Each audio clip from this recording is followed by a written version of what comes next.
Once upon a time, in the bustling city of Port Harcourt, there lived a young woman named Sonia Over, the only child of her parents, Mr. and Mrs. Over. Sonia was 25, beautiful beyond words, and proud of it. Her glowing skin and curvy shape made heads turn anywhere she went. Everyone in her neighborhood admired her beauty, but beauty, my people, is not always a blessing.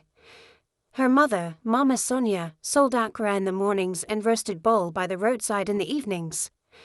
Her father, a humble Uber driver, worked day and night just to make sure his only daughter lived well. They didn't have much, but their love was enough to light up the small one-room apartment they called home. For years, Sonia struggled with jam, for attempts, for heartbreaks. But one morning, joy finally came. She passed her exams and gained admission into the University of Lagos to study nursing. The others were overjoyed. They threw a small party with jollof rice, Fanta, and laughter echoing down the street. Mama Sonia danced barefoot, tears of joy in her eyes. Her only child had finally made it. But little did she know, her daughter's journey had just begun, not to success, but to temptation. When Sonia arrived in Lagos, her beauty became her currency. Boys chased her, girls envied her. She loved the attention, the loud music, the bright lights, the city life.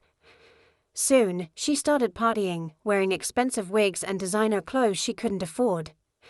She wanted more, the soft life, as people called it. And then, one night at a popular Lagos club, fate introduced her to Chief Marcus Obina, known to everyone as Odogwu, a short, chubby man in his 50s with a fat pocket and a louder laugh. Chief was rich beyond measure. He owned hotels, electronics shops, and half the island knew his name. When he saw Sonia dancing under the disco light, his heart melted like butter on fire. He called her over, ordered champagne, and from that night, Sonia's life changed. "Chief, you too like to spend money, oh. You know day tire? My dear, money way man no fit spend, ego spendam." That was how it began. Chief Odogwu showered her with gifts, gold jewelry, iPhones, designer bags, and even a brand new car. He adored her like a queen, but Sonia only saw him as a wallet. Her parents thought she was studying hard, but she was too busy living fast.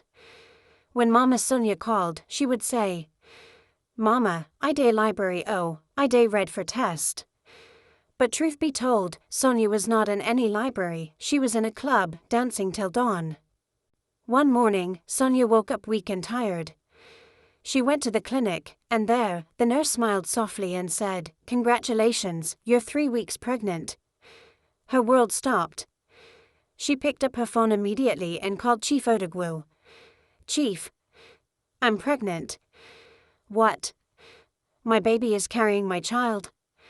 "Ah, God dawn bless me oh. I go marry you, immediately." Sonia didn't want it, but Chief was determined. He came to Port Harcourt with his people, carrying gifts, drinks, and cash. Her parents couldn't refuse. Despite their worries, they accepted the marriage, hoping their daughter would finally find peace.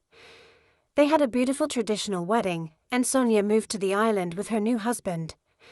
Months passed, and she gave birth to a lovely baby girl, Olivia. Chief was overjoyed, showering her with more gifts. But Sonia was miserable. She hated everything about her husband, his snoring, his fat belly, his broken English. She regretted every moment of her marriage. "I can't believe I'm stuck with this man. God, what kind of life is this?" She stopped cooking, stopped smiling, and started giving Chief attitude. But the man never stopped loving her. He still believed one day she'd change.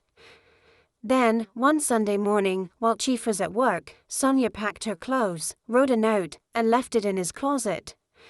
The note read, "I can't do this anymore. I'm leaving the baby behind. I want my life back." When Chief returned and read the note, tears filled his eyes. He tried to call her, but her number was gone. When little Olivia asked where her mother was, Chief gently smiled and said, "Mummy went to buy ice cream and cookies for you, my princess. She'll be back soon." But days turned to weeks, and weeks to years. Sonia thought life outside would be sweet again. She rented a one-room flat, started clubbing and partying with her friends. But life doesn't favor the ungrateful. Every man that came her way only used her. Her friends stopped answering her calls. The money finished. Her business failed. The Slate Queen became a shadow of herself. Then one evening, while lying on her empty bed, she broke down in tears. She missed her daughter. She missed home. She missed peace. Gathering courage, she traveled back to the island to see Chief and Olivia. When she got there, she knocked for hours. Finally, the gate opened, and there stood Chief Odogwu, looking completely transformed. He was clean, confident, and well-dressed. "Oh my God, Chief, is this really you? Sonia, welcome. You look tired. Sit down, let me get you a drink." She sat, nervous, and then a beautiful young woman stepped out of the house, tall, elegant, and holding a little Olivia on her hip.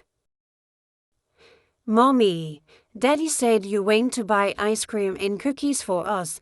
Sonia's heart melted. She held her daughter tightly, tears running down her face, but then she realized the truth. Chief had remarried.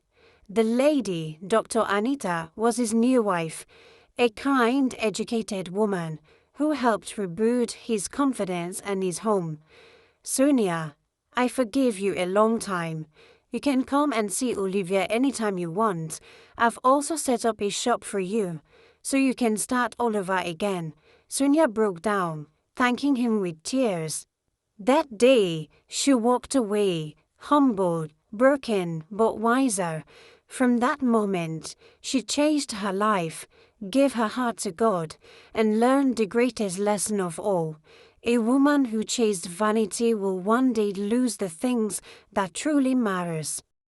My beautiful people, sometimes the life we think is sweet ends up being bitter. Don't despise the small beginning, and don't trade peace for pleasure, because in the end, true happiness comes not from luxury, but from love, gratitude, and contentment. The end.